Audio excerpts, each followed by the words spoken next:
Zeeland komt de komende jaren duizenden woningen tekort. En ik kom mensen tegen die soms al 2 jaar aan het zoeken zijn en gewoon die woning niet kunnen vinden. En verder in deze uitzending. Zeeland wil een PFAS-regisseur net als België. En militairen heroveren de Hedwigepolder.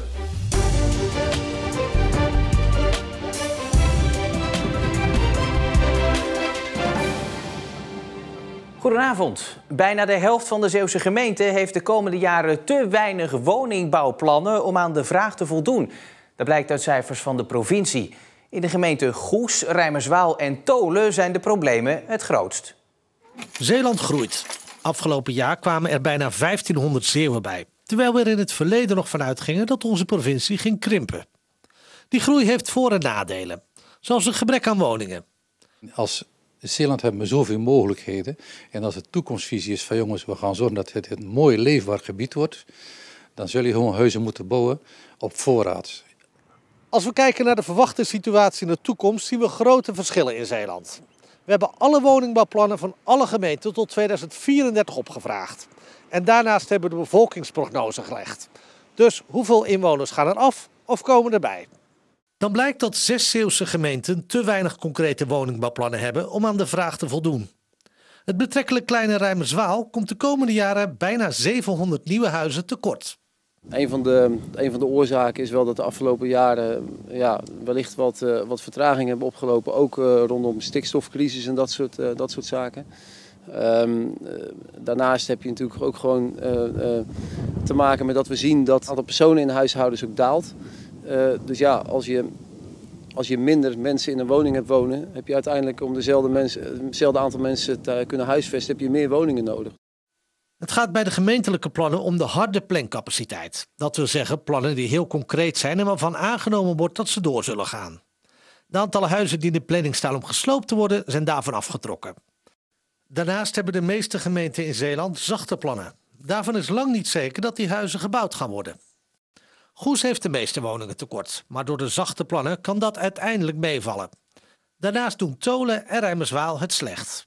We hebben een actieplan opgesteld waarin we eigenlijk een aantal acties op papier hebben gezet om tot 2030 echt een flinke impuls te geven aan de woningbouw in Rijmerswaal. Iemand die graag een eigen woning wilt en die is er gewoon niet, dat is ook niet leuk. En ik kom mensen tegen die soms al 2 jaar aan het zoeken zijn en gewoon die woning niet kunnen vinden. Er zijn ook gemeenten waar een overschot zal ontstaan. Terneuzen en Sluis zijn daar de meest extreme voorbeelden van. Meer gedetailleerde informatie over de woningbouwplannen van uw gemeente zijn te vinden op onze website. De gemeente Goes is gevraagd of de noodopvang in de Zeelandhallen langer open kan blijven. Niet tot 1 maart, maar tot 1 september. De opvang is bedoeld voor asielzoekers die door plaatsgebrek niet in een regulier AZC terecht kunnen. Er is plaats voor ruim 300 mensen. Goes heeft nog niks besloten, maar de burgemeester zegt er positief in te staan. Militairen hebben bezit genomen van de Hedwige-Prosperpolder. Ze testen verschillende technieken om dijkdoorbraken te dichten. Dat doen ze onder meer met de Brass Fender. Dat ponton moet er bij een dijkdoorbraak voor zorgen dat het gat in de dijk niet groter wordt. Defensie is bij betrokken omdat wij bij noodscenario's ook hulp moeten kunnen bieden. In dit geval voor waterveiligheid. En we proberen te kijken waarin wij op innovatieve manier toch een bijdrage kunnen leveren. Onderzoekers uit België, Frankrijk en Engeland doen er ook aan mee. En het doel is om ons beter te kunnen beschermen tegen klimaatverandering. Chef-kok Thijs Meliefste verhuist voor 8 dagen zijn keuken uit Wolfersdijk naar de Upper Room Bar in de Jane in Antwerpen. Het idee kwam toen de horeca in Nederland de deuren maar niet mocht openen. En ondanks de versoepelingen blijft de chef-kok toch tijdelijk in België. Ja, dat is natuurlijk een beetje contrasterend, maar we moesten een keuze maken en daar ging het me eigenlijk om. Mensen komen bij ons voor een hele ervaring en ze rijden van Groningen tot Parijs. En dan moeten ze eigenlijk om 10 uur weer buiten staan. Dat vind ik gewoon zonde. Ik vind het ook niet gastvrij om 5 voor 10 de rekening te presenteren van alsjeblieft. En hier hoeft het niet. Het restaurant was in no time uitverkocht. Maar hoe blij de chef-kok ook is om in Antwerpen te staan, natuurlijk komt hij over 8 dagen gewoon weer terug naar Zeeland. Het provinciebestuur wil dat het Rijk een regisseur benoemt voor het PFAS-dossier. Die moet ervoor zorgen dat alle overheden zich aan de afspraken houden. De provincie schrijft dat aan minister Harbers, want nu is het maken van afspraken lastig omdat de vervuiling met het giftige PFAS uit Vlaanderen komt en omdat veel organisaties allemaal over een klein stukje van het probleem gaan. Vlaanderen heeft al zo'n PFAS-regisseur. Toen daar vorig jaar de problemen bij de 3M-fabriek in Antwerpen aan het licht kwamen, legde de Vlaamse regering de aanpak van het probleem meteen in handen van één man, Karel Franke. Franke is dokter in de chemie en al 25 jaar werkzaam bij Vito, de Belgische variant van het RIVM. Toen binnen Vlaanderen gevraagd werd wie de PFAS-problematiek het beste aan kon pakken, viel zijn naam al snel. Ik denk dat het te maken heeft met het feit dat ik al een hele tijd bezig ben met processen waar we samen met bedrijven en de overheid en de wetenschap samen zitten om na te denken over haalbaarheid van milieunormen en over de haalbaarheid van het milieubeleid. Franke gaat niet over het beleid van de Vlaamse overheden. Hij gaat als opdrachthouder, coördinator aanpak PFAS, zoals zijn titel officieel is, alleen over de uitvoering. En daar wil hij haast mee maken. Of toch zeker bij bepaalde mensen die dicht bij de problematiek betrokken zijn, is er een zeer groot gevoel van urgentie. Is er ook een ongerustheid van mensen die merken dat ze in de buurt wonen van zo'n verontreiniging. Is er die urgentie om te zeggen, goed, we gaan hier nu kordaat en snel mee aan de slag. Ja. Er is voldoende werk voor Franke, want de problemen met PFAS in Vlaanderen komen niet alleen door de 3M-fabriek bij Antwerpen. Het probleem situeerde zich eerst vooral rondom die 3M's zitten in de Antwerpse haven. Maar we zijn ondertussen bezig met metingen op veel andere sites. En we merken eigenlijk dat er toch wel veel verontreiniging is op verschillende plaatsen, vooral gelinkt aan activiteiten van brandweeroefenterreinen. En het probleem is dus toch wel groter dan we aanvankelijk hadden gedacht. Uit bloedonderzoek rondom de 3M-fabriek bleek dat bijna 2/3 van de mensen die naast de fabriek wonen gevaarlijk hoge PFAS-waarden in hun bloed hebben. Zo'n grootschalig bloedonderzoek is volgens Franke vooralsnog niet nodig in Zeeland. Er is een heel verschil in blootstelling natuurlijk. In ons geval, deze mensen wonen vlak rond die verontreinigde site, rond die fabriek. Ik denk wat Zeeland betreft, daar is de blootstelling heel indirect. Het gaat via de Westerschelde, moet het dan in voeding terechtkomen via die voeding naar de mens. Dus die route is veel onrechtstreekser. En daardoor zal de blootstelling ook beperkter zijn.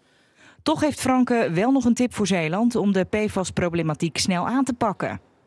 Ja, ik denk dat het van belang is om die samenwerking op te zoeken, om ook te kijken welke informatie er ter beschikking is. Er is in Nederland veel kennis en informatie vanuit de case bij Chemour in Dordrecht. Dus ik denk dat die kennis zeker gebruikt kan worden om ook in Zeeland nu in meer detail te gaan kijken waar daar de risico's zijn. Franke is in ieder geval tot juni de Vlaamse PFAS-tsaar. In maart komt hij met een volgende tussenrapportage.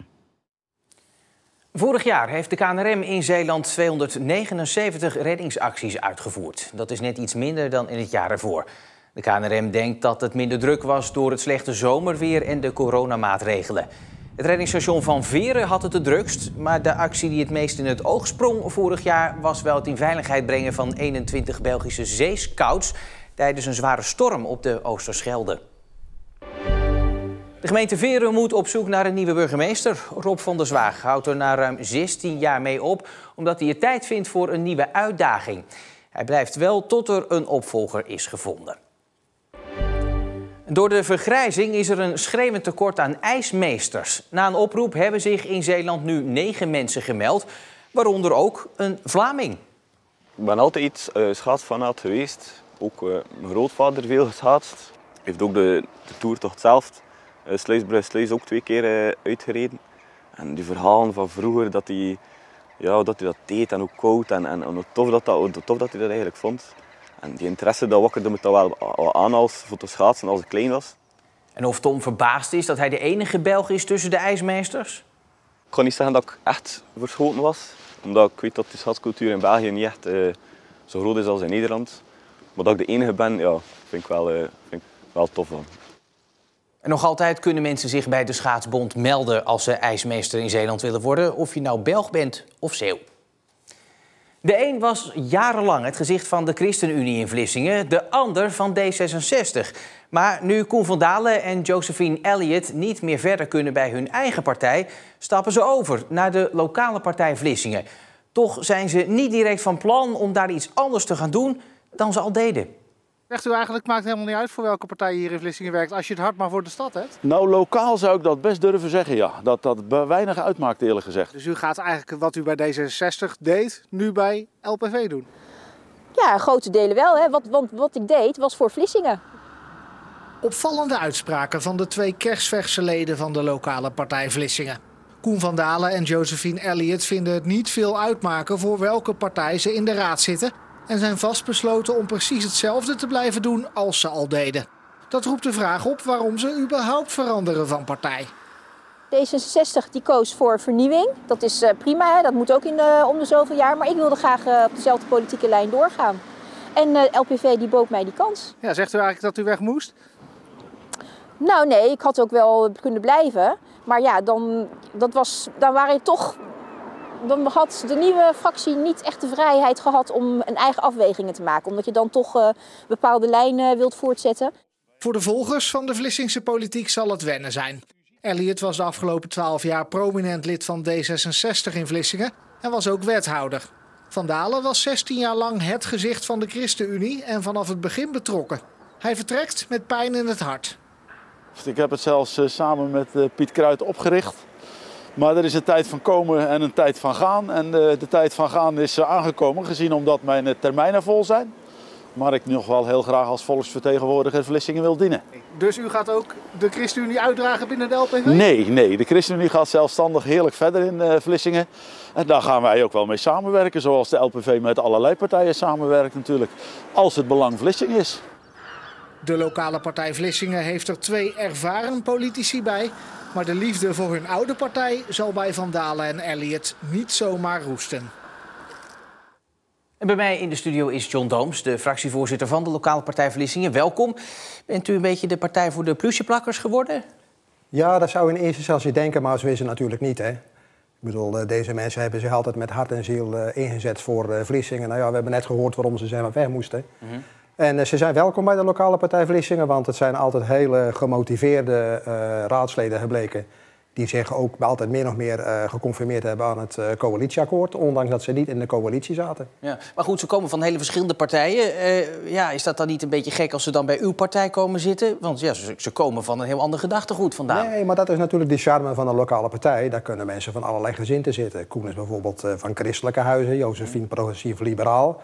Maar zolang ze zich conformeren aan het verkiezingsprogramma van de lokale partij Vlissingen, is dat natuurlijk geen enkel probleem. Nee, maar dat moeten ze dan natuurlijk wel doen. Ze zeggen net, ja, we gaan niet heel veel anders doen dan we al deden. Ja, nee, maar dat moet je zien natuurlijk in het licht van hun activiteiten voor Vlissingen. Mm.